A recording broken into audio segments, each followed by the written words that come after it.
Nombreux, tous les abonnés de Congo Promo Télévision dans cette émission Excellence présentée par Scotty Kabal, la justice de la presse. Vous savez que dans cette émission, nous avons une habitude vraiment de vous apprendre beaucoup de choses, donc de vous donner donc beaucoup de matière dans cette émission Excellence. Aujourd'hui, cette émission elle est réalisée par Junior. Mais avant de tout commencer, j'ai dit bonjour d'abord au boss de Congo Promo Télévision, lui c'est l'ingénieur affilié depuis Dallas, mais aussi à Patrick Kabassel et Arman, John Exbu.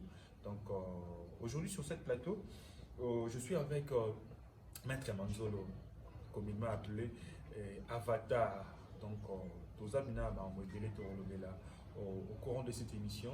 C'est pour cela que je vous invite de rester vraiment branchés sur cette émission Excellence. Maître Avatar, bonjour. Bonjour, merci pour l'invitation. Bonjour, Yossi Nabalandinos. Oui, voilà, donc ça c'est notre toute première émission après les déconfinements. Et d'abord, pendant le confinement, au passé temps, le confinement, est-ce qu'il y a avantage des Araki, des avantages des Araki et d'Aki on en a dit. Premièrement, il y a des on a méditation parce que pendant que le confinement nous a nous avons toujours des activités, conférences, prières, mais le confinement permettait que nous ayons l'analyse sur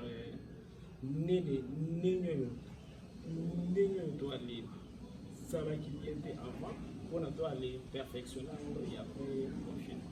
Je pense que vous êtes prêt à répondre à ma question la plus sautée dans le vidéo. Oui, question. Et voilà, donc notre toute première question. Maître, parce que vous avez spirituel, vous intéressez à moi, vraiment je vais mettre. Nous voulons savoir quelle est la vie après la mort. Merci. Merci premièrement parce que na besoin permettre que non c'est primaka parce que ceux qui veillent à Kofi dans le village ils ont une bibliothèque qui sont montées la même chose qui mbangu il y a na maye de belé spirituellement mais ba livre il comment mateme bino besoin ça na effort pour na bon aller binisa oyo ekoki kozala na kati na nga. Premièrement, ceux qui alors na voulu répondre liwa moto ceux qui a kufi ya kenala wapi et sengeli na répondre à trois alors volé. Premièrement, liwa normal moto ceux qui a kufi par rapport ya ba année oyo nzambela pesa qui est na bon moyo.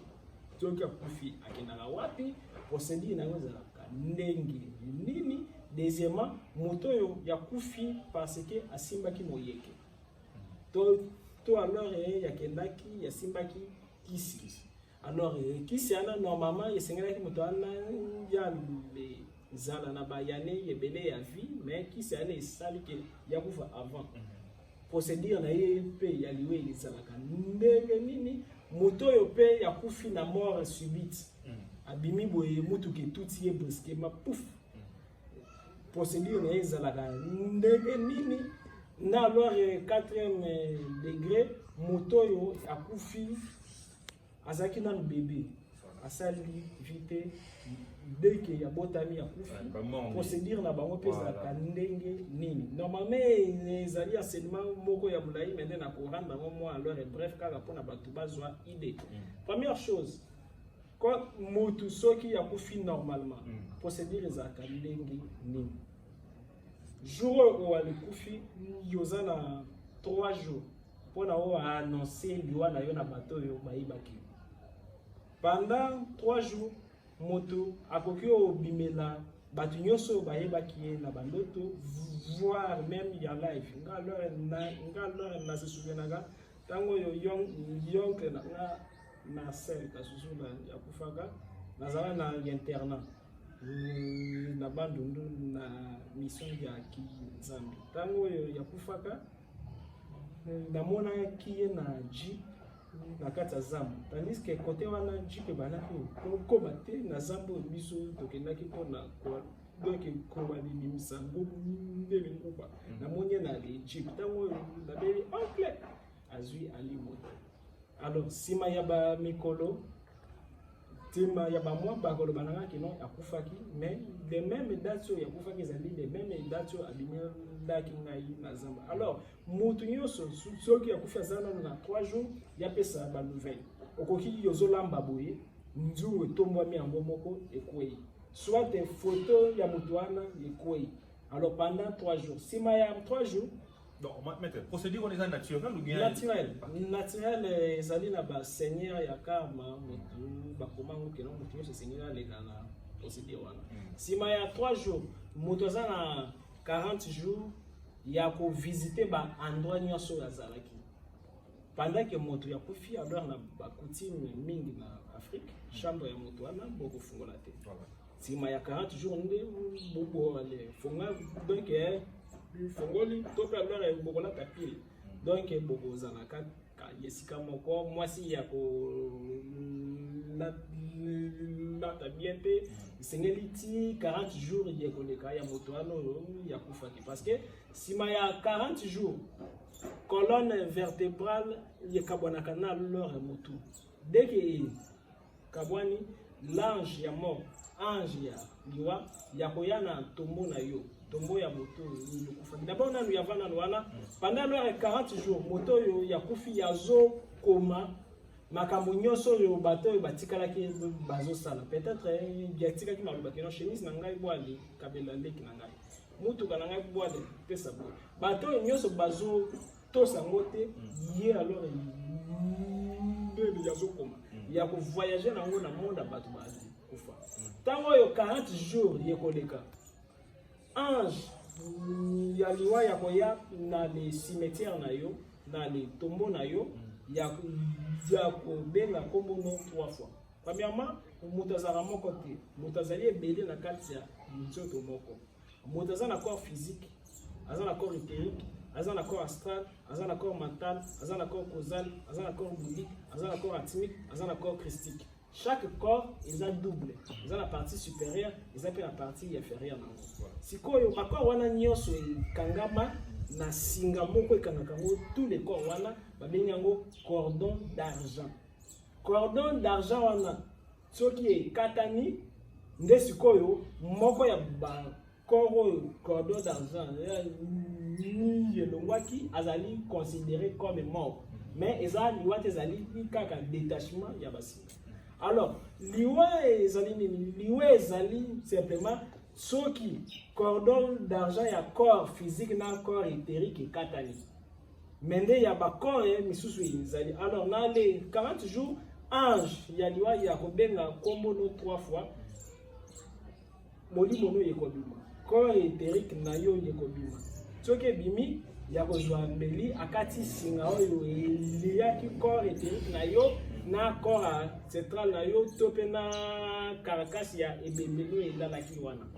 Alors dès que l'heure ya kati yango bakozwa yo bako faire voyager na central inférieur na les 12 mondes ya central inférieur. 12 mondes ya central inférieur ezali on dirait moi demi enfer. Kuna l'heure mabe nyonso salaki bato. Bato nyonso binaki. Bato nyonso salaki bebe bamabe bamakanisi na yo nyonso ya mabe ozalaki nango na mutu yekomaka ba démon yekomaka ba monstre ebatamaka na monde astral inférieur na biso oyebi soki olali oloti bazolanda yo oyebi ke ozali na kasi ya ndoto suwe na biso nyonso ezala nini tolamuka cauchemar donc nalamuka mpona nazala sauvé na danger bazolanda nga. Est-ce que wana déjà bakati singa ya corps physique na ba corps na yo spirituel. Donc bouclier ezali lisusu te. Yoko vivre cauchemar ya ba mabe nyonso salaki baki x7 na ya astral inférieur. Donc simanango bako na niveau mettre ko ba ke mutu nyonso alekaka na moi petit obligé. Mais à part Jésus quand même, Jésus va quelle heure on a quoi arriver parce que même ta Bible il y a le migi non tant où ya kufi akenda ki na séjour de mort ya sala d'évangélisation. Alors là ko y arriver. Je sais que ceux qui vivre ba effet wana. Allez, si malongo ba kotina ange le même âge yakoya azur amemio na astral supérieur. Dans les astral supérieur yokansa on dirait yokomi na paradis. D'abord na astral inférieur okanza on dirait okomi na life. Au souffre baye bazur amemio na astral supérieur. Okanza on dirait okomi na paradis. Siko kuna lo na astral supérieur alors il y a les alliés na ba chambre belé. Et par rapport à croyance, supposons aux alliés musulmans. Les alliés na paradis moko kaka ya skit kaka ya lokuta kaka pona kaka ba sutimele cerveau na yo ba tiango loko la paradis ya ba musulman. Eza moko ba kaya ngo kaka comme paradis ya ba chrétien. Eza na moko copes.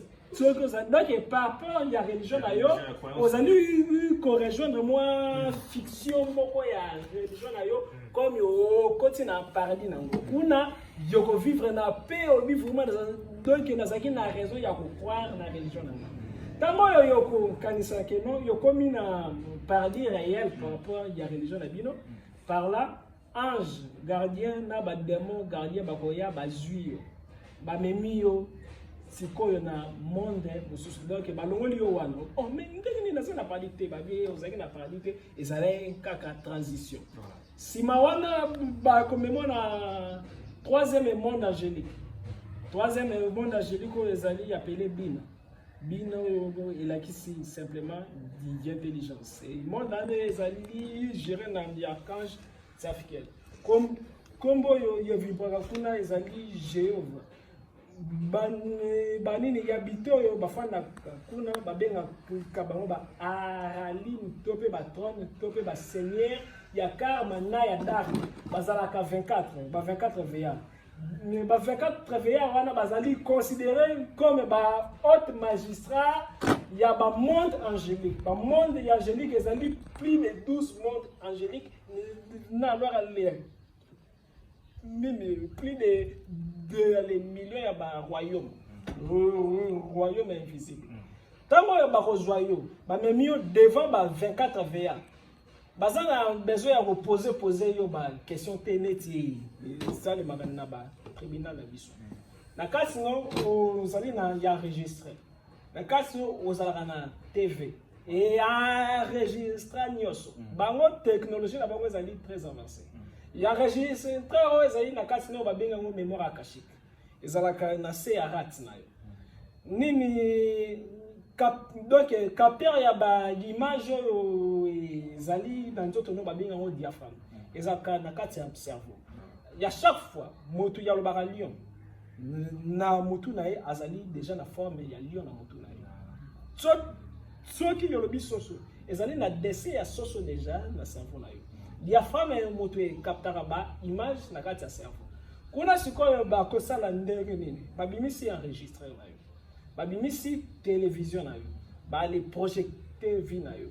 Si malango na donc na même moment ezali na ba machine ezali o détecter pourcentage ya ba malamu na ba mabe na yo. Ya plus ezali pe déjà na mission yo ba le kanaki yo sala na vie.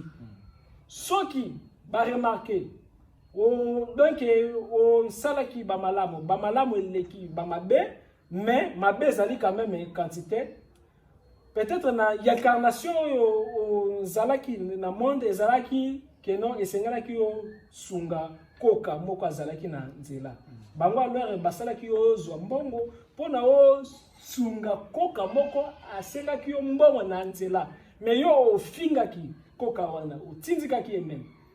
Par là, bon, vu que Obébi Saki Kotoyo, parce que mission de Zaki Oyote, comme Obébi Saki Kotoyo, Mbomo Yotope Saki Yo, normalement, Ezaki pour nous Sunga Mutuboy. Comme au Salaki Yamote, d'office, Tozo Zongi so encore comme deuxième chance Namoki. Tango yo Toko Zongi Sayo, Toko Zongi so pe comme Koka. Yope o subir Oyo, o Sibisaki Baninga. Supposons Zaki Mobile. Dans les incarnations, na o nyokola kibasi mabino biso to wana tindaki yo ezalaki mpona olakisa mwasi oyo bolingo mais yo osarani naki na yo nyokolaki yo mpe yokozonga forme ya mwasi yokovivre déception sur déception. Ouais, la procédure ya normal. Normal, déception sur déception.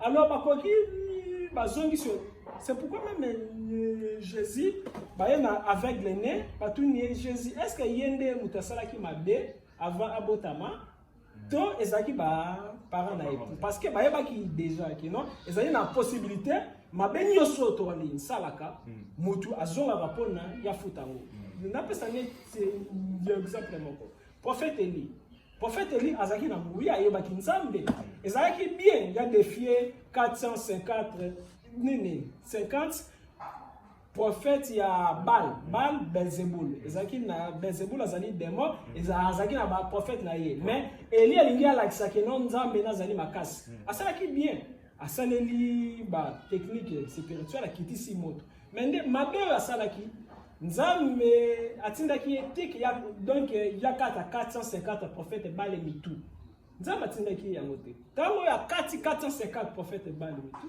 en retour esengela ki yepe bakate mutu parce que reine Jézabel yalobaki nakolia te soki na kati pe mutu na yete wana ezalaki pe décision nzambe azwaki mais Eli akimaki tango akimi tututu Eli ayebaki pe un jour soki akufi batu nyonso akataki bango nde ba mitu ezali na procédure yako souffrir comme azaki maître spirituel ya bini na les tricher yoleke na le kufa na kosala lévitation mutazaka na eloko moko d'accord na peut-être na prochaine de l'émission ya wana même na katela moko prochaine fois na donc la signification bon préparation moko nazana ngo na ba émission na kobenga bino na kobonga na ka ko abuto pe ndeke na misu na bino voilà donc voilà ce qui est promo wana ezali prochainement. Voilà. Alors, parce que Moutazara na eloko moko na corps na eba bengo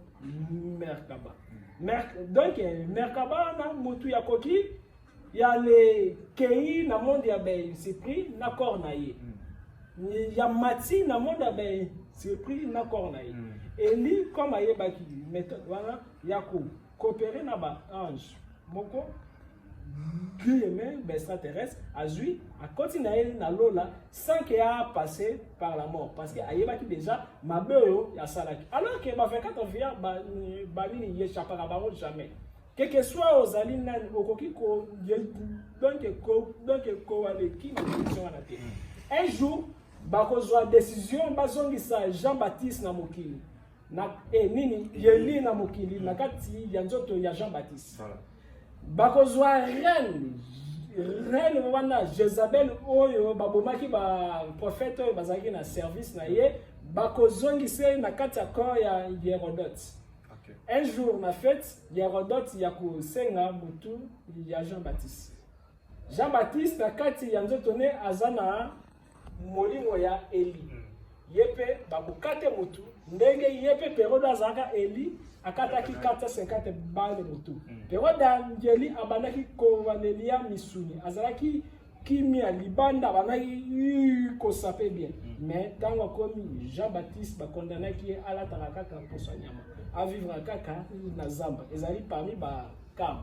Donc wana ezali par rapport à la procédure normale. Mais soki ba monike alors pour na base zongiso na monde za na droit ya 108 fois. Ce qui a 108 fois, aux alliés comme à pureté, au commis extrêmement mauvais, définitivement mauvais, parce que batinzio c'est quoi na enfer. Enfer, les alliés na 12 niveaux. Bon, c'est tout comprendre le niveau. Pour monter qu'il est en enfer, il faut azonga 118 fois na mokili. 108 fois. 108 fois. Donc ta mokili, muta sika na mokili na raté. Azante toza batwa kala.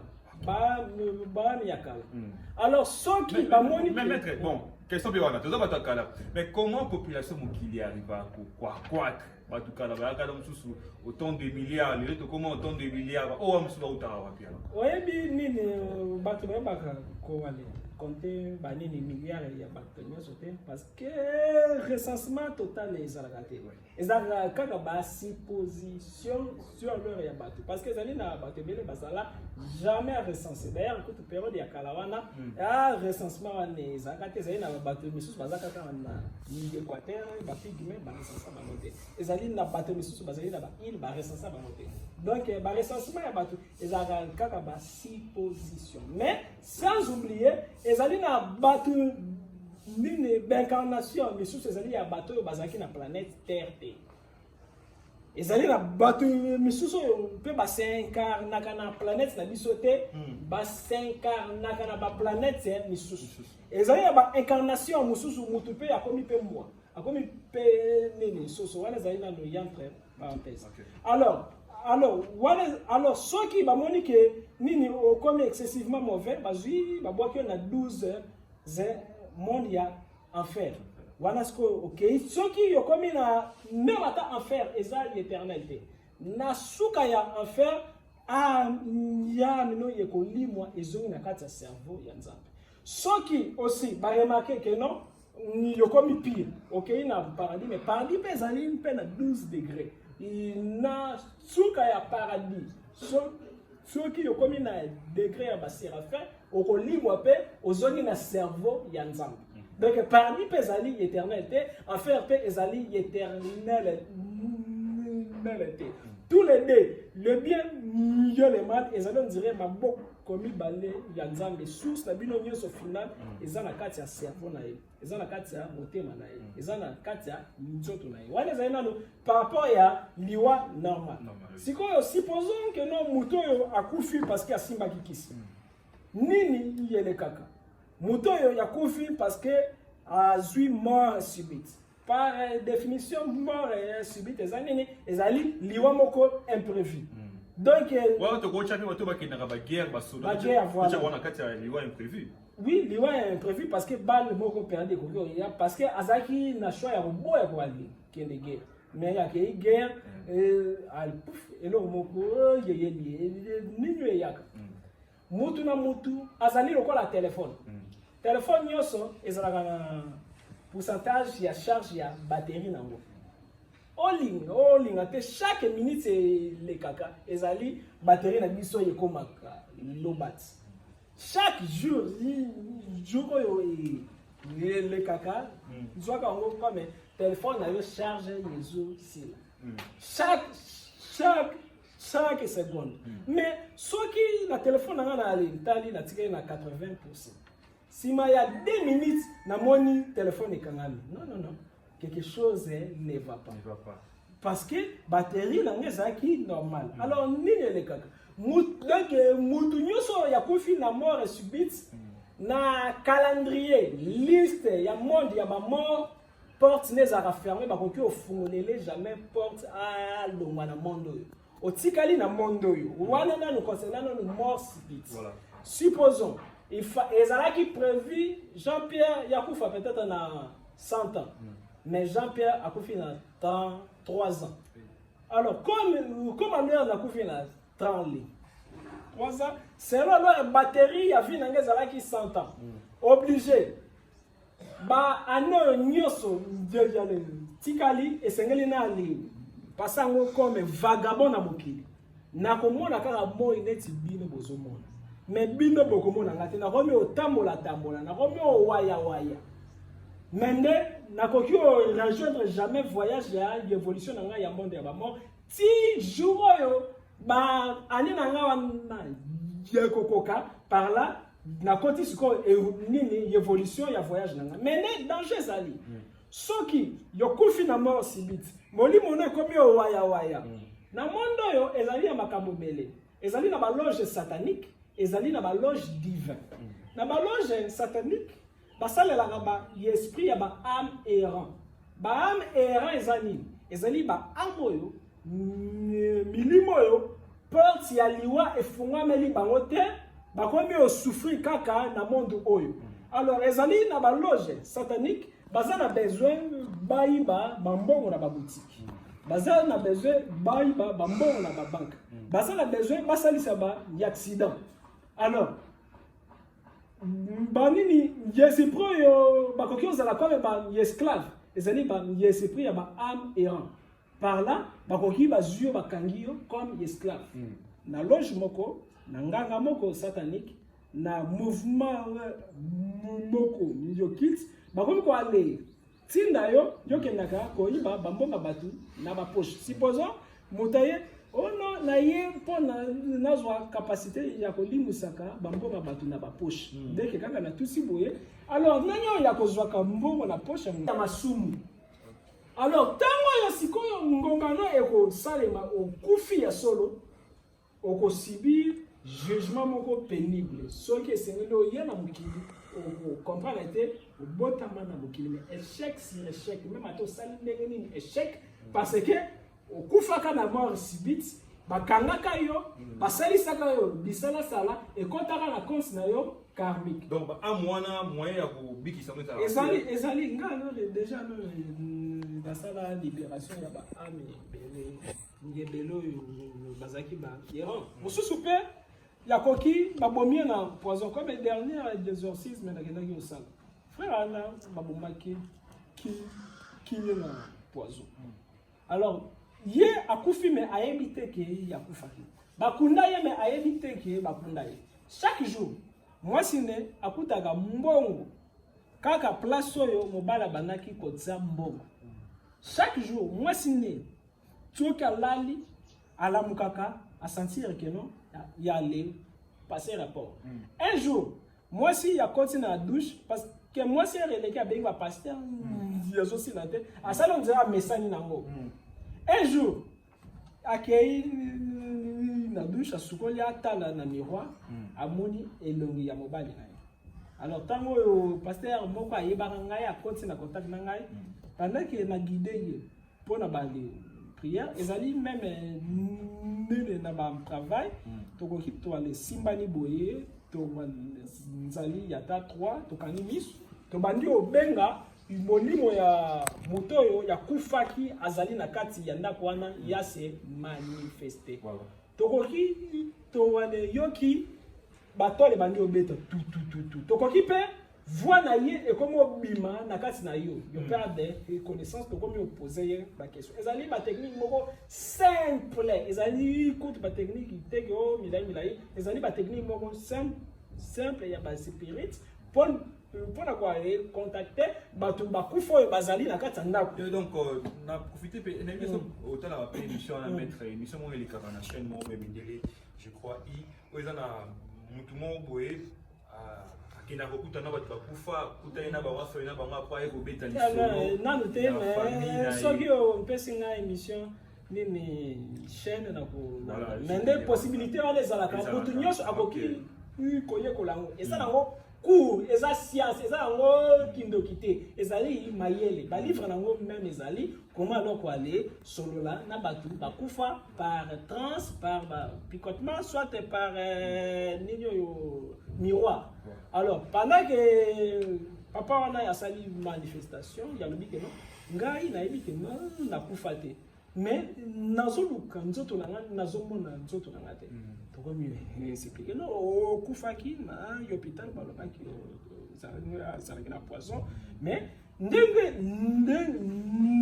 ozali kwali wumelawa ezali na danger bato ya misala mabe bakanga ame na yo basalela yango mpona mabe donc tokomi ndire kwali pesi enseignement abi bon comment kasi na kosala mpona na rejoindre monde mosusu tobi non c'est bon yo d'abord ndemaki ozali prêt ya donc kende na monde mosusu ya ndimi rituel esalemaki molimo ezalaki libéré donc nsima nango ayelaka mwasi na ye na rêve asengi merci après kimia ngeyande kotaki wana ezali nini ezali par rapport ya mort subite tokei sikoyo na moto asimbaki kisi moyeke to pe donc rapide alors comme ça kasi na sote mba moko bandoki baliaka nini tango yo moto ya kufi kaka wana kaka na question wana parce que ezali kaka na kati ya liwa oh non bandoki balie mais tozomona nzoto na ye wana na cercueil balie nini kolia ezali kaka neti mwa terme ezali kolia teke bakomisi yo soso bakomisi yo taba bakomisi yo nini non effectivement baliaka nini wana premièrement na monde bandoki bazaka na ba commerce basala ezali même na wenza bandoki parce que ezali même na ba royaume la même chose kala babandaki ko teka ba esclave n'est-ce pas alors kuna na monde bandoki bazalaka na besoin ba esclave ba loge belé satanique bazalaka na besoin de richesse mais bakoki jamais ko wana za la riche soki bazali na ba esclave et belete supposons mutu azala besoin ya koma na mbongo na ba loge satanique ba osala nini ba lobi que non lekisa bato yo ko lekisa wana ba ko travailler pour na yo na monde spirituel parce que mutu azala na ba adresse na ye na monde spirituel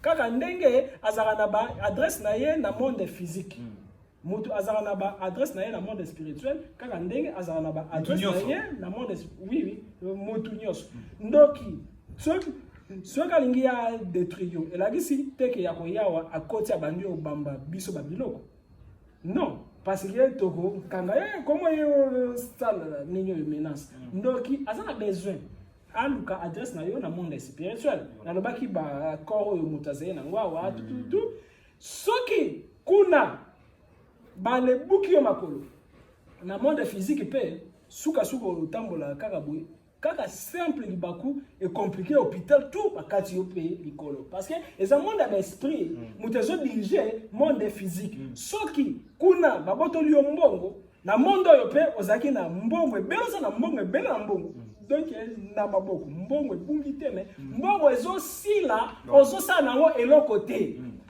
soki kuna baranda yo pauvre awa même ato simbi mbongo c'est comme na mbali frère moko ya bi maître à chaque fois na simba mbongo na sataka mal à l'aise donc esengeli kanga style Dieu que style na santé ce que motema donc à chaque fois na zo mbongo esengeli na mela na kaba tie vraiment na robeta pena bona moi pena que 100 fois de style comme bien mutu na parce comme kimia yorge et style alors pourquoi? Parce que nous sommes dans le monde spirituel. Si quoi kuna na monde spirituel, balingi ba rendre satanique riche. Et sengeli balé ça ba boy ebele na charge na yo. Ba to ebele ba sala peut-être bilanga na yo. Ba to ebele ba lukela yo or.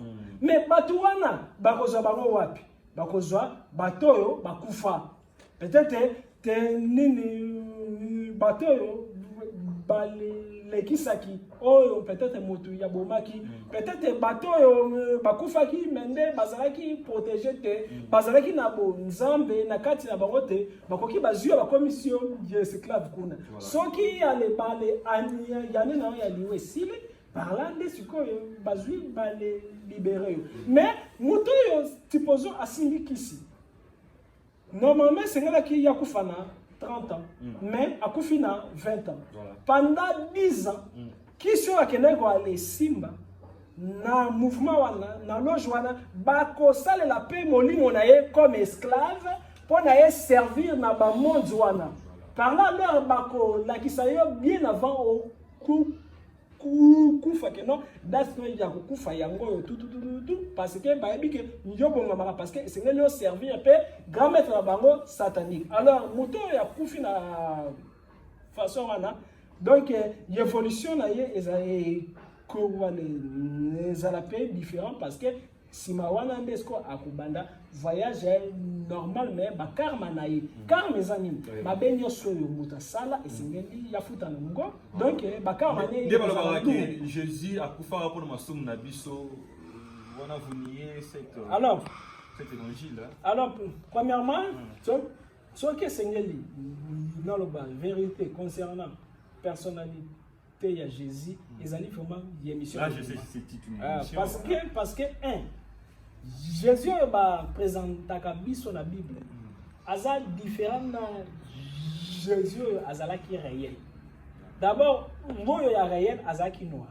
Moyo ya réel a fandaka pena mbata plus. Ah na ba Congo. Moyo ya réel azalaki nègre, azalaki vraiment na suki ya ba rasta, azalaki grand leur maître azalaki na gémissé na Égypte na ba continent de Israël ezalaki na Afrique. Ezaki habité na ba noir. Ya wana na ezali vraiment gémissé mobile. Mais oyo bango ba présentaka biso na Bible azali mélange to ya Grégor. Azali lokola liputa yaki zoba zoba. Liputa yaki zoba zoba. Peut-être ma jeune fille ya lelo ba yeli ya wote. Maman ya kala. Ezali lokola la ozu ba tisi ya maman puta. Osangi et puis si forme moko. Pourquoi? Bazui l'histoire ya Krishna azan nzambe ya ba indien. Basangisi yango. Bazui l'histoire ya Horus azalaki nzambe ya Égypte. Bazui Mizra plus de 20 leurs grands leurs maîtres ya makasi. Bazui ba l'histoire na bango nyonso basangisi yango moko ekomi l'histoire ya Jésus. Comment s'expliquer? Là, vous faites que l'histoire de la Bible et de Jésus-Christ est une histoire fondée et de la réalité. Créée, fondée. Alors, comment Dieu s'expliquer? N'a pas siècles différemment séparés, éloignés même. Mais plus de 20 grands dieux, ton maître, basant la autobiographie, moko. L'autobiographie, c'est l'histoire ya bon moko pour na batu plus de 20. Bon ça là, recherche sur l'histoire ya vie à Krishna, l'histoire ya vie à Horus, l'histoire ya vie à Mitra, l'histoire ya vie à Apollonius de Alexia, l'histoire ya vie. Donc bango tout.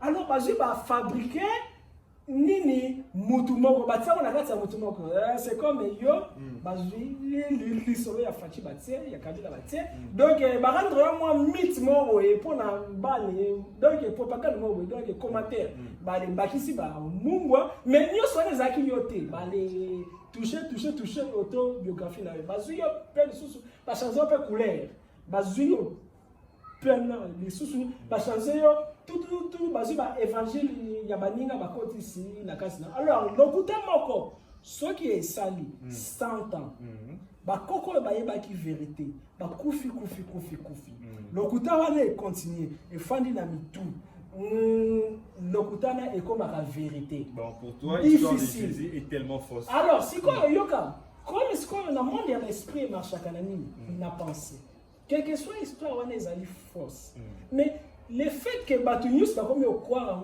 que non ezali vrai penser na biso e créaka nzambe asala mutu pona a créer nyonso okokroire soki ngana yo to ali croire nzete oyo ezali nzambe ngana yo to vivre ba miracle mais soki cameraman ya croire te que ezali nzambe ako vivre un peu miracle te parce que tout ezali flou ya penser. Alors le fait que Batunius va croire que non l'histoire ezali réel et qu'on former égrégore image moko yesu former l'image wana yekozwa vie ezalaki ya lokuta ezwi vie comme yo komba ya solo et comme ya solo et créer pe monde nango oyo pe que soki to ale kufi et ko se manifester et comme pe nzambe donc chrétien baza bana bango pe na chwandi ba pona voilà déjà no ba les sango déjà ba nourrissango pendant 2000 ans et comme vrai. Donc ceux qui n'ont le but ezali fort donc on a vraiment azali séparé sur les terres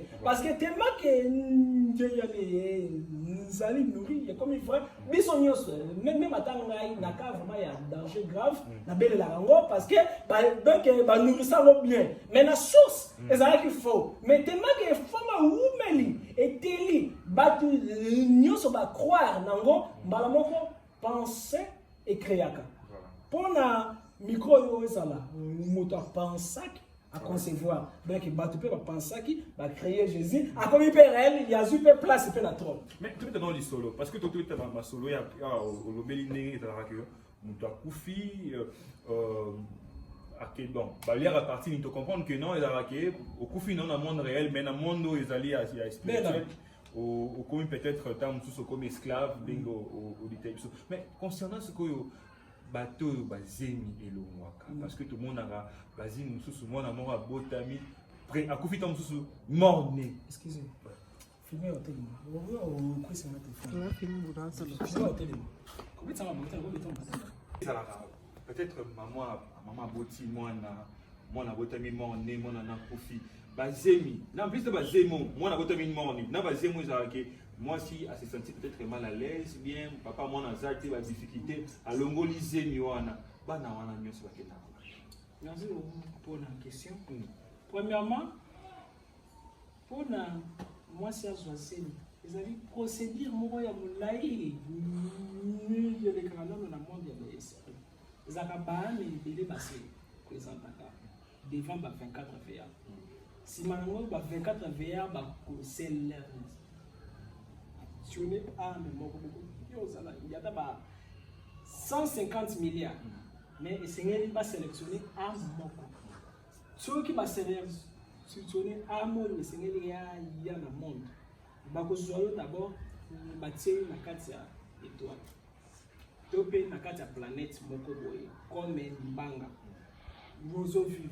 Si malango bazuyo batinzi na monde comme c'était ozongi. Si malango ozu donc oleki nanu na ba procédure nyonso si malango procédure ya suka.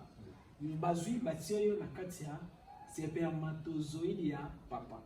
Mais kuna na carte ya spermatozoïde wana bon wana ezali plus de 12 milliards ya ba spermatozoïde soki rapport et salemi.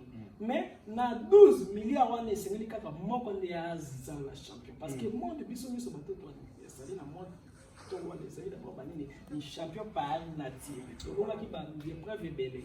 Alors kaka moko mutu eko kangama na matrice. Pas bien la matrice non la matrice. Dès que moko efandi kaka na matrice, si il y a 7 jours destin est déjà comme classé. Baibiki à cause de la montre interne à venir. Tout. Si maintenant âme, esprit, je continue à katia spermatozoïde voilà. Donc mutuana asali déjà na devoir rebelle na ya venir na. Alors ceux qui moi si aujourd'hui au longoli zemio yo ezali na 7 jours. D'office yebaka au bloqué destin au babysitter batu mais peut-être bangaki ba bonga grâce ya mwana wana yaki na monde yo bi ozali kanal mais ozali kono vie wana te dès que tout fait vie wana oli ki a évoluer ba ko zwa bango bataka bango na lembe ezali esika moko ya mawa ya tristesse ezali ya faire un peu de tristesse. Bana mikyo balongola bango bafana wana bazolela balela kaka na kombo ya ba parents soki papa peut contribuer ki bakolela na kombo ya papa soki kaka mama na kombo ya mama peut-être mama Charlotte nzamba pinirio nzambe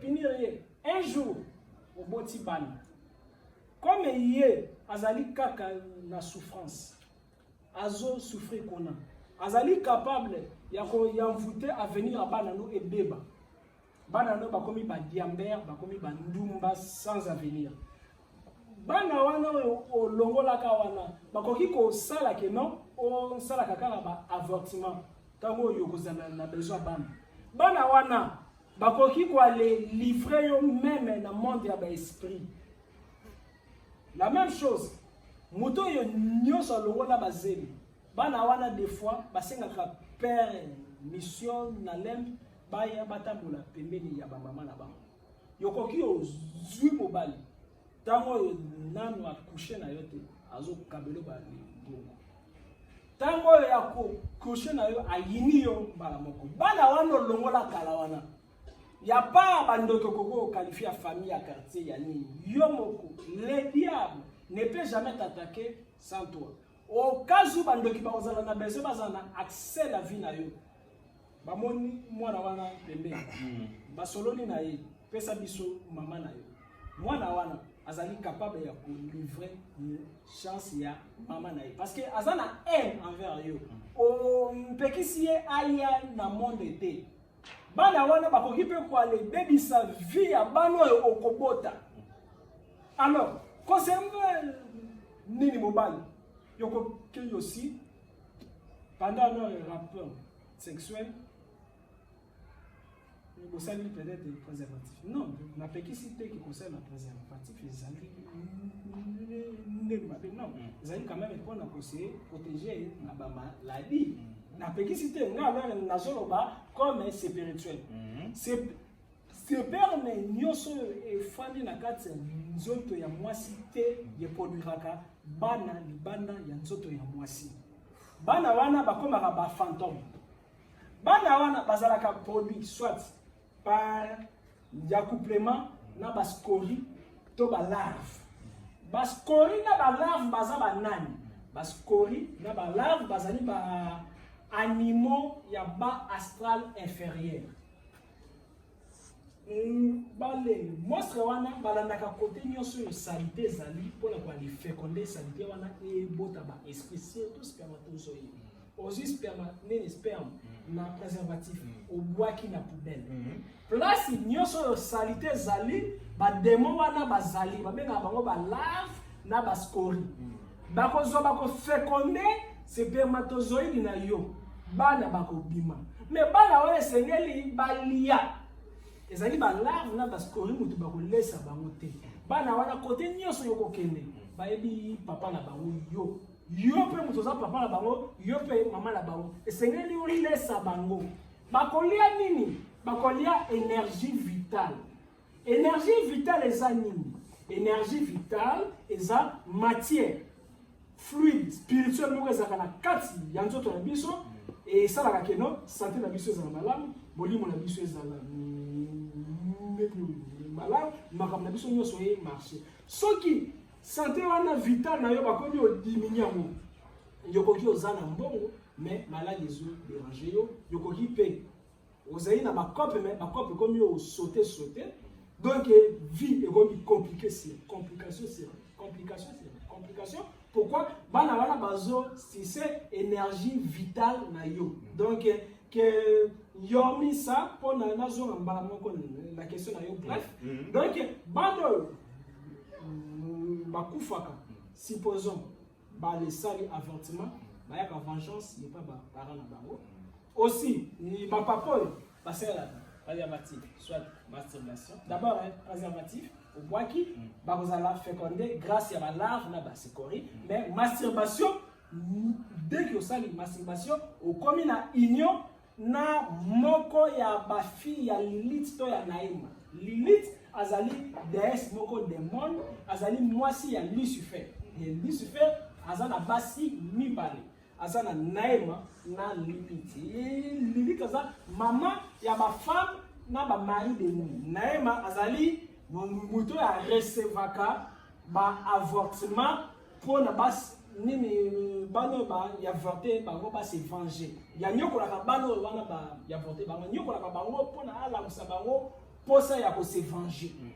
Alors dès que on se masturbe mentalement yoko créer image yebaka osali rapport na démon wana osali na ye rapport topé démon wana osali na ye rapport moi si topé mobali yebaka yako veiller que moi si nyoso yoko zwa bo aller vivre karaba incompréhension bo aller bali nyoso yoko zwa bo aller vivre karaba incompréhension akoki ko développer ma faiblesse sexuelle ba hémorroïde si la raté ba makambo belé donc ezali vraiment enseignement mobile. Donc merci pour ça. On est vraiment et ça parce que j'ai vraiment très important donc nous allons en émission Penza et ça non pleinement on voulait question des maîtres on peut faire la question Tikali et c'est un peu d'analyser tout peu 5 minutes parce que tout qui est déjà dans 20 minutes na biso. Bon, toi et banano, est-ce que ba signe ma beaucoup? Soit qui non toi parce que nyonso na mokili azana ndenge na ye ba signe ma beaucoup ezalaka.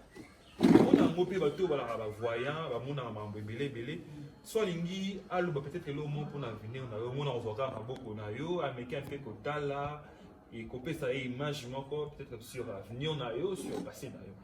Est-ce que ba signe to na beaucoup pour les arabes ba interprétation moko pour spirituelle parce que mutuna mutana ba signe na moko. Est-ce que ça va interprétation ou bien ça ka melo au monde naturel tout à fait normal? Premièrement concernant Bali Nyamabo, vous allez vraiment enseignement mobile parce que chaque ligne est déterminer quand même comme la montée après 2 jours, 3 jours, 4 jours. Mais, voilà alors la bombe pour l'émission prochaine. Mais nous n'avons pas pu expliquer. Concernant les signes, il y a des signes, il y a beaucoup, il y a des signes, peut-être, normalement, il y a des signes. Naende babenga kango ba mudra. Tout le monde pas américain puis on a bilo quoi voilà. Babenga ngo ne mudra parce que à part makambo température na za pe pratika ya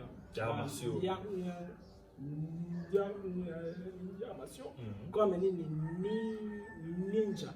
Donc biso kuna ezali na basine na misabeli. Chaque signe ezana influence na mona corps na biso na monde ya ba esprit. Alors mudra d'abord définition na ngo ina kisi son to signe to bonheur. Premièrement, chaque signe yo moto salaka, chaque geste yo moto yemo kwa salaka et boujaka monde ya esprit, le monde ya esprit et influencaka santé ya moto wana. Moto aza machine yokoki osali kaka signe moko boye journée le même maladie côté la santé accidentel osali kaka signe boye journée bongi ato sala inconsciemment ezali lokola balobi tala omoni téléphone wana confiné mwana ye a fini même ata fini yango consciemment so ka sala ki appelle boya parce que mwana asala moi consciemment la même chose. L'univers est conscience. Chaque acte est un fruit. C'est pourquoi la Bible dit, dans Osée, chapitre 4, verset 6, Nzamba, léli la Bible, léli, alobi mo, pronom personnel, mo le peuple, li botananga, bazo kufa, po bazangi boye. Alors, il y a chaque fois, les chrétiens, il y a des gens qui sont basambelaka, na monaka bataka maboko. Ceux qui ont posé une question, pourquoi Botaka Maboko? Ayebi pas alors pourquoi Botaka Maboko? Chaque Moussapi est en liaison na élément spirituel moko. Chaque ligne de doigt na biso. Chaque Moussapi désolé na diarmonie na ange moko. Donc les juifs kaka neti Moussapi ya gauche. Oh. Ils allaient na liaison na planète Vénus. Planète Vénus. Mais tu vois, nous avons alliance. Planète Vénus, ils allaient gérer na ange Anaël. Ange Anaël, asa ange Yabolini. Parmi les métaux, yo balati sakanam. Ça peut pour na partie na ange Anaël, ils allaient or. C'est pourquoi motu, tu vois qu'il y a quoi les balles. Ayebi te pourquoi balatisi or nde awa na musapi pourquoi na bamisapi mais sous te passe awa ezali na liaison na planète Vénus. Planète Vénus ezali ya ba amoureux ange pour na quoi ça la patte batela mettre ça magicien bon binoire bokena ka boile bala ka boyebi te que déjà ça ka magie ni mariage ezali déjà magie cérémonial ezali déjà magie. Quand on balatisi au bag, batie bino na pat na ange Anaël, agira na kakaboli. Alors. Et pourquoi seulement or? Parce que le bien compris aussi chanter. Parce que or, il y a une benda ka présence, il y a ange Anaël. Magiquement parlant.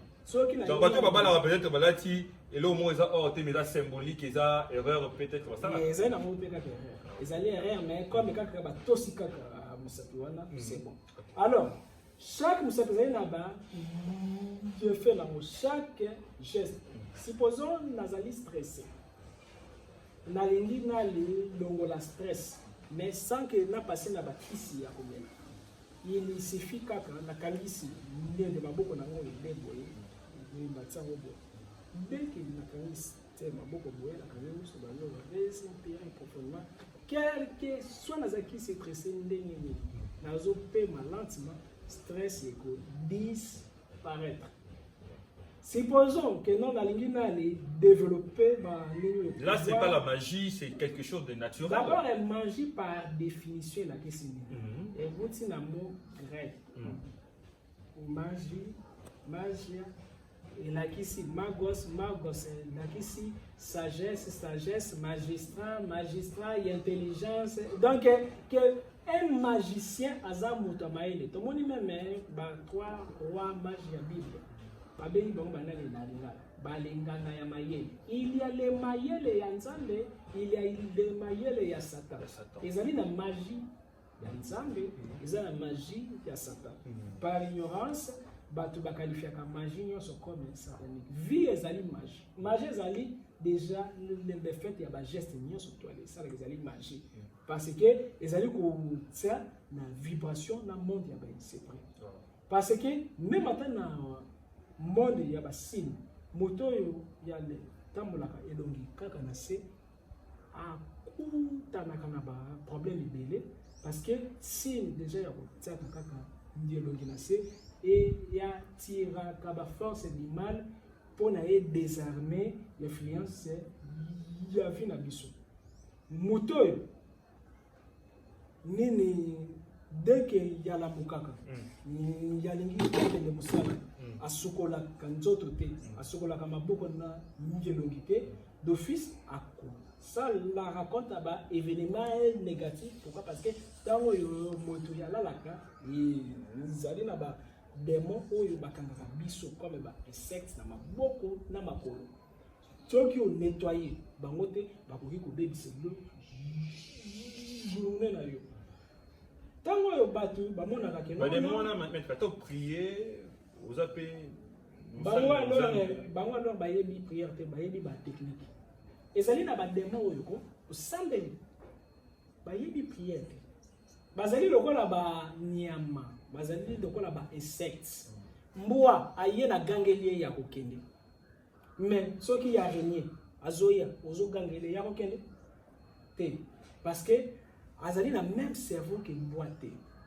na le monde infernal ezali na besprit oyo bazalaka basulu ayebi makambo zoloba te ayebi nde makambo oyo ko pratique ezali na ba pratique simple oyo ezali ba prière te ya ko éloigner ba force du mal même ata na katanda ezali na ba esprit misusu babangaka croix te babangaka pa nini pentagramme ezali misusu babangaka même pas comme ya Jésus ya kimbangu mais babangaka dielo comme misusu babangaka peut-être propreté parce que place nyonso yo sanité ezali ezaka toujours na ba effet nango négatif ba démon bazala wana soki sini boye na teboye bato baza ba ignore ba signe satanique ya ba illuminati etc.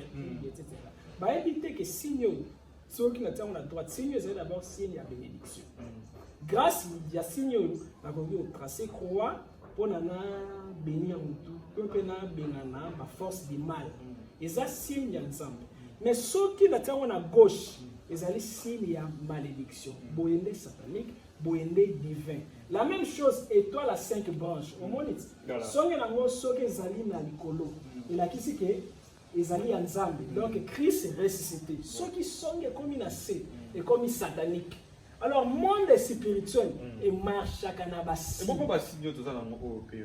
Il y a des symboliques ou bien tout ezali symbolique ezali ya enseignement mouvement.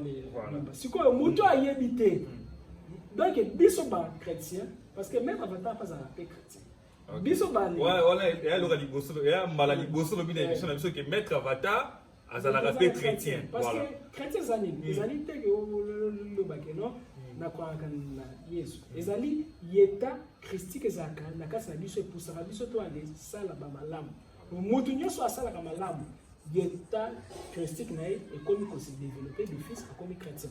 Jésus azaki motu mais Christ ezaki tango à la musaki dimension christique wana na kasa ne comme très unique. Maître Avatar, parce qu'on est talonné par les temps, on aimerait bien cette émission, ils allaient vraiment la deuxième partie, ils allaient deux parties. Donc, tellement les temps nous ont obligés, comme vraiment, dans cette émission, c'est pour cela que ici, on va continuer cette émission comme deuxième partie, où aux Alapena, maté à tout, conseil tout, Nyoso maître Manzola Zoïb Sabiso journée à l'élo, donc on continue prochainement. Donc là, je vous dis de rester vraiment branché sur cette émission. Excellence, maître Avatar, un mot de la fin pour aujourd'hui.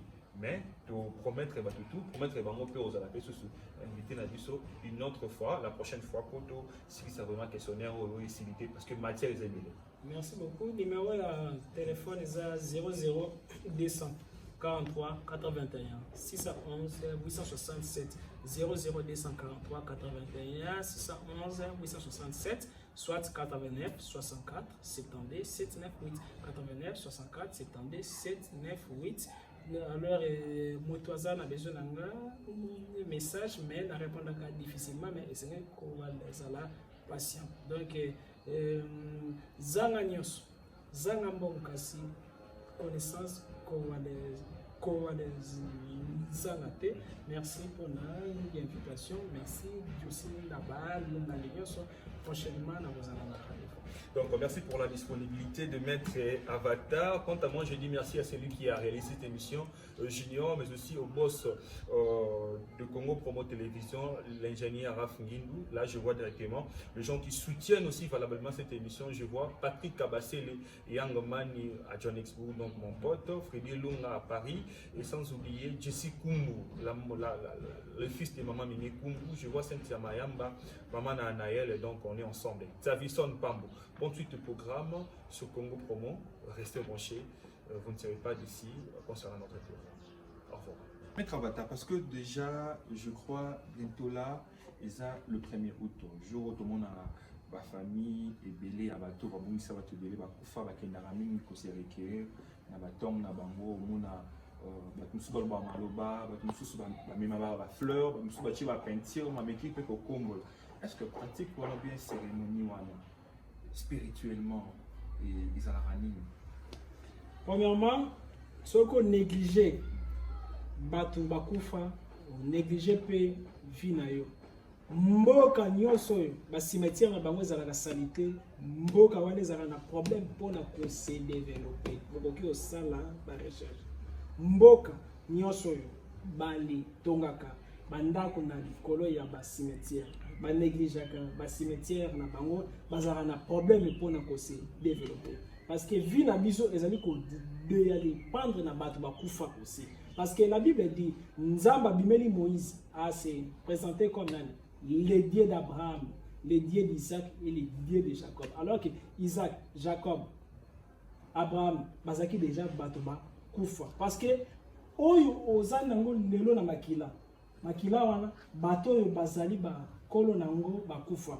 Côté oyo bale kenda bato nyonso bakufa na bonzambe e bafanda na royaume moko babenga ngo royaume des Ichim, royaume ya basantu.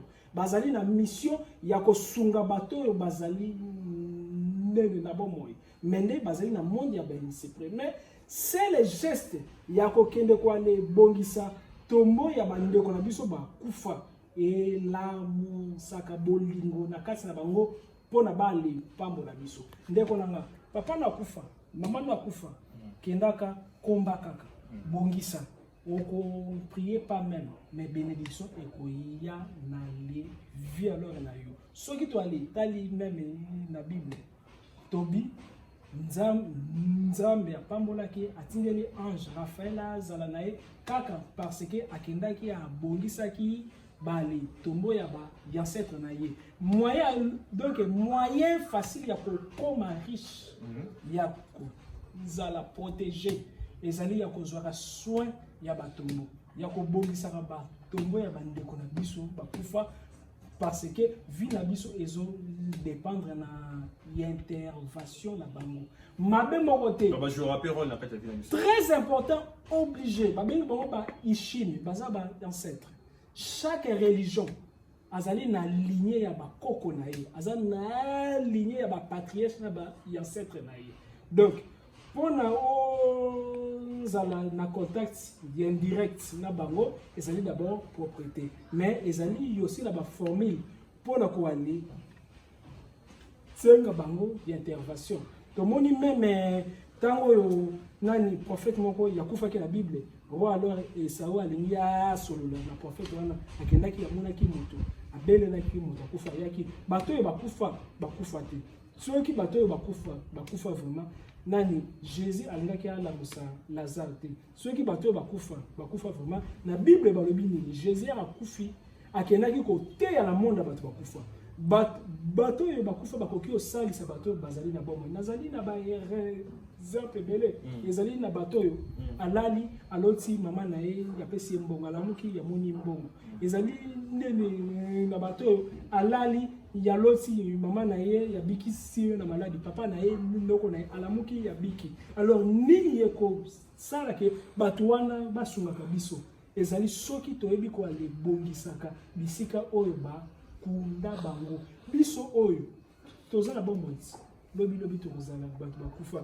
alors esengeli to alebongisaka déjà na bango pona bango bayamba biso pe malamu. Ok, merci maître. Merci pour l'explication de la presse. Voilà donc votre émission qui vous aimez beaucoup. Cette émission qui est réalisée aujourd'hui par Junior. Et je vous ai promis la fois passée avec Maître Avatar on va vous proposer la deuxième partie de l'émission antérieure, l'émission qui était passée parce que on était vraiment talonné par les temps. C'est pour cela aujourd'hui on est devant vous, on est devant vos postes pour vous donner la deuxième partie de ce qu'on a prévu la fois passée. C'est pour cela que je suis toujours avec Maître Avatar. On va continuer la série de questions. Maître Avatar, bonjour. Bonjour, merci pour l'invitation. Voilà, maître. L'autre fois, aussi c'est dans le on a vu le temps, mais aujourd'hui, dans mon temps, c'est bisoto achevé en fait. Bisolo te peut-être que l'autre fois. Mais avant de tout commencer, parce que tu peut-être que Bisolo, où il est qui, où tout le bas qui, où il est qui, mais c'est le Bisolo qui a une petite analyse. Qu'est-ce que représente Simon Kimbangu? Ok, merci beaucoup. Premièrement, Kimbangu aza moko ya ba grand hiérophante. Donc hiérophante ezali moto oyo aza grand maître azali pe capable ya enseigner ba mystère. Donc Kimbangu aza un grand prophète, azali un grand Seigneur, azali ko aller faire partenir na fraternité blanche divin, azali ko faire ya partenir donc na le royaume ya ba Ishim. Ba Ishim ezala nan Ishim ezali ba grand maître motoyo asaleli nzambe na mokili amatisi ki bonzambo ezalaki na kati na ye ekomi monene asungi bato. Soki akufi mutu wana akomaka ancêtre ezali mutu nyonso yakufa te me ezali moto oyo manifestaki kibonzambe na bolingo na kati na ye deki akufi ezali na royaume moko oyo bango bafandaka royaume wana ezalaka na monde na biso na 7e dimension mais royaume wana pe ezalaka pe na kati ya moi ba esprit wana bafandaka na kati ya moi mais bafana pe na 7e dimension ya royaume na biso babengaka royaume wana soki ezali na dimension na biso babengaka ngo royaume des Ishim mais soki ezali na kati ya moi babengaka monde wana Tiferet eza na ange bafana kuna mais ezali pe na ba grand maître ya ba planète ebele bafana kuna bazali tellement lumineux alors kuna na moi ba grand maître nyonso ya l'univers bautaka kuna kati ya moi omoni na moi oyo physique oyo tomona koyo ezaka kaka porte soki bwani dusoli au-delà ya moi physique ezali na ba univers parallèle lumineux oyo ebatami na kati ya moi ezali na ba planète habité oyo ebatami na kati ya moi ezali kaka porte.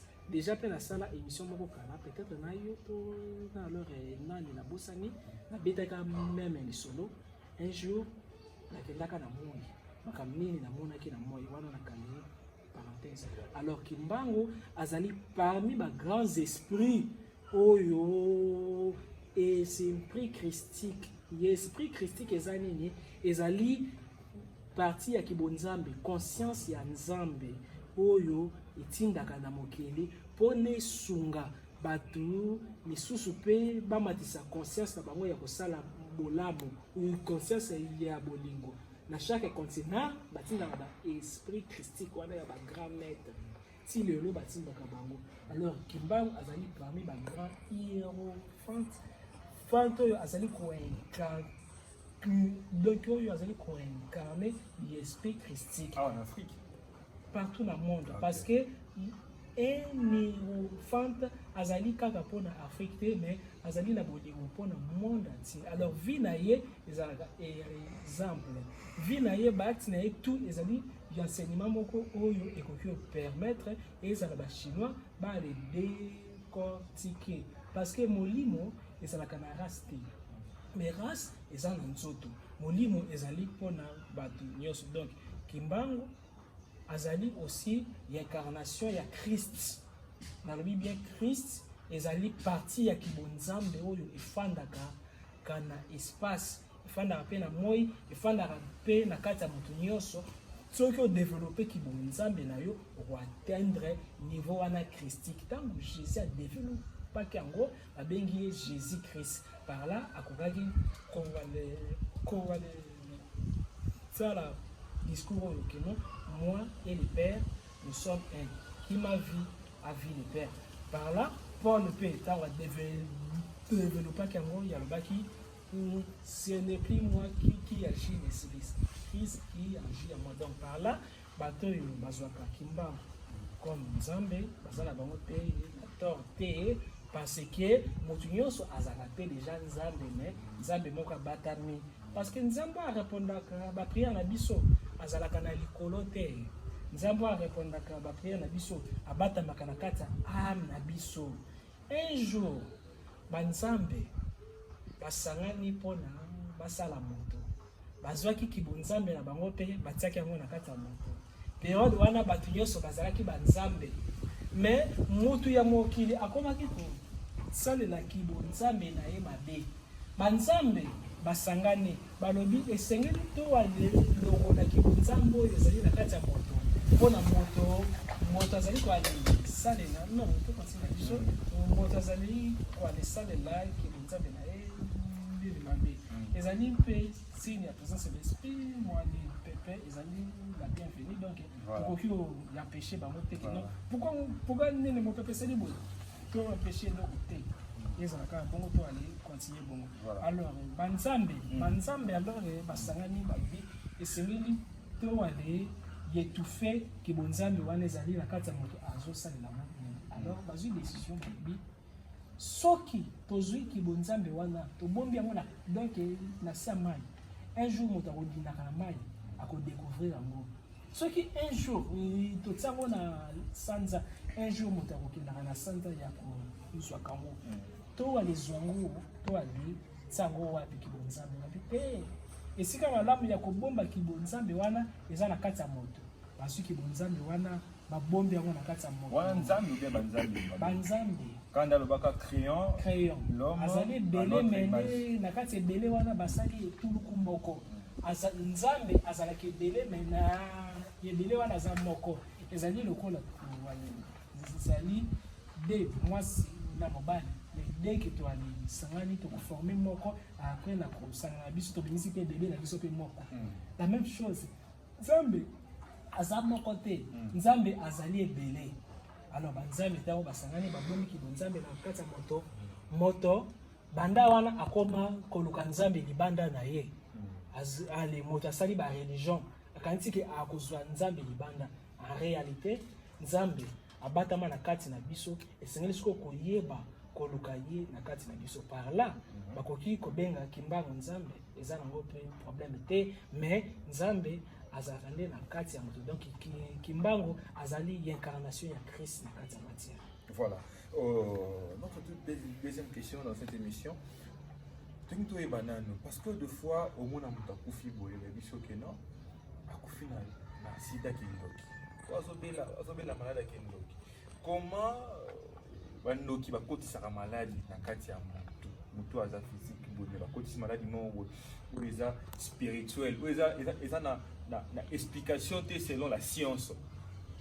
Merci.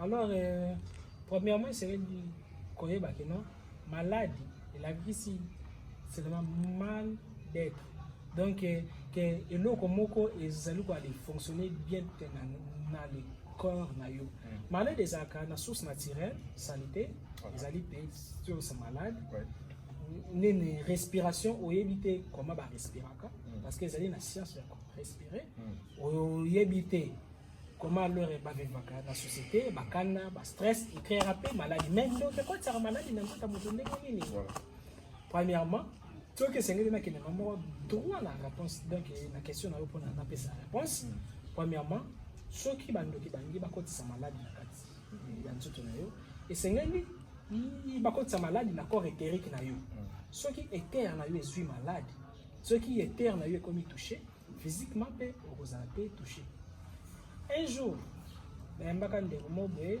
yautaka pays moko kaka na Afrique ndeko wana abeteli ngai ye lisolo alobi na village ya bango moto atanga azala te azali le seul étudiant ya village na bango mais baklasse ne nyonso ebeba vine ebebaki ndenge nini un jour yake na village alali aloti koko moko ya village azopese cabri ezali kaka kamu de l'été cabri ezali même ata nyama batumbi eza cabri donc koko wana azopese nyama ya kotumba ntango ali atongo ayambaki mpe bandeko moko boye ya village bayaki mpona bani mpe c'est bienvenu bayelaki mpe cabri wana ya kotumba nyama wana ya kotumba ntango ali yango premièrement mbwa na ye akomaki contre ye bato nyonso bakomaki contre ye donc vine nyonso bato tu bakomaki contre ye esali ke abelaki meme liboma nsima nango ntango abiki vine balongoli ye meme na classe aloki ni exorcisme azwi conseil te ntango aye epai na nga ntango abeteli nango nasali consultation parce que ezaka rare mpo nayambaka tonabio me ye azalaki na chance ntango nayambi ye nasali consultation namoni ke ezalaki na ndoki moko na village wana koko wana azalaki na zuwa ndenge ye atanga alors basalaki ndenge nini bayibaka elamba na ye na singa natunaki est-ce que ntango okenda na village orimakaka te ke chemise no ebungaka bi oui chemise oyo nayaka nango donc nalata na nzoto ebunga na singa nabi chemise wana nani ndoki wana ya village koko wana atindaki bazwaki chemise na yo azwaki chemise na yo alati ntango alati ezali na batechnique spirituelle oyebi magie bato bamonaka yango grave parce que bayebi batechnique te